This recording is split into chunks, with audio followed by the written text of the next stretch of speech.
And now for a read aloud of Curious George at the Aquarium by Margaret and H.A. Rays.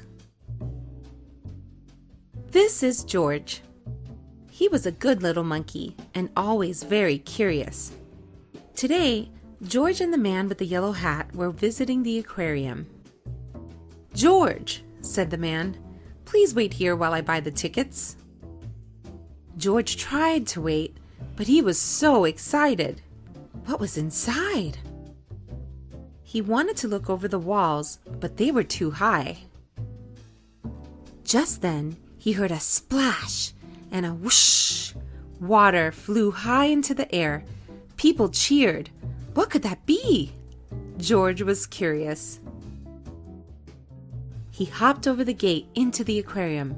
How surprised he was! Swimming right in front of George were two beluga whales. The mother and baby beluga whale swam right past him. And not far away was a family of sea lions, diving and splashing. What fun! George noticed people walking toward a big door. Could there be more to see?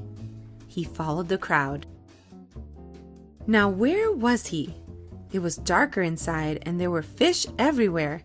George did not know where to look first. In one tank, there were sharp-toothed piranhas. In another tank, there were seahorses. And in another tank, there was a large red octopus. George saw a group of children across the room. An aquarium staff member was pointing to different sea creatures. This is a starfish. This is a clam. And this is an urchin. Nearby, there was a long, low, colorful tank. It was perfect for touching. George was curious. As he reached his hand into the water, a large crab came scuttling out from under a rock and right toward his finger. Snap! Ouch! Poor George. He did not like this exhibit. George slipped out a door into the sunlight. But oh, what was going on here? George saw fat, funny-looking black and white fish flying under the water. As he watched, they flew up out of the water. What kind of fish does that? And where do they go? George wondered. George climbed up and into their exhibit. They were not fish at all, but penguins, of course. George hopped like a penguin, flapped his wings like a penguin, and waddled like a penguin. A crowd gathered and laughed, but when he slid on his belly like a penguin.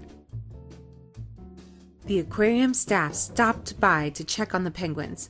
A monkey! In the penguin exhibit! George opened a door to escape, but instead, all the penguins ran out. Penguins! Penguins everywhere! The staff was angry at George. How could they catch all the penguins? In all the excitement, nobody noticed the penguin chick falling into the water. No one but George. The baby penguin hadn't learned to swim yet. As only a monkey can, George scaled the rope hanging over the beluga tank and swung over the water, saving the chick. The director of the aquarium and the man with the yellow hat heard the commotion and came running. "That monkey helped the baby penguin," said a boy in the crowd. "No one else could have saved him," said a girl. The director thanked George for his help and made him an honorary staff member of the aquarium. George said goodbye to his new penguin friends. He could not wait to come back to the aquarium and visit them again. The end. That was Curious George at the Aquarium by Margaret and H.A. Rays. Thanks for watching.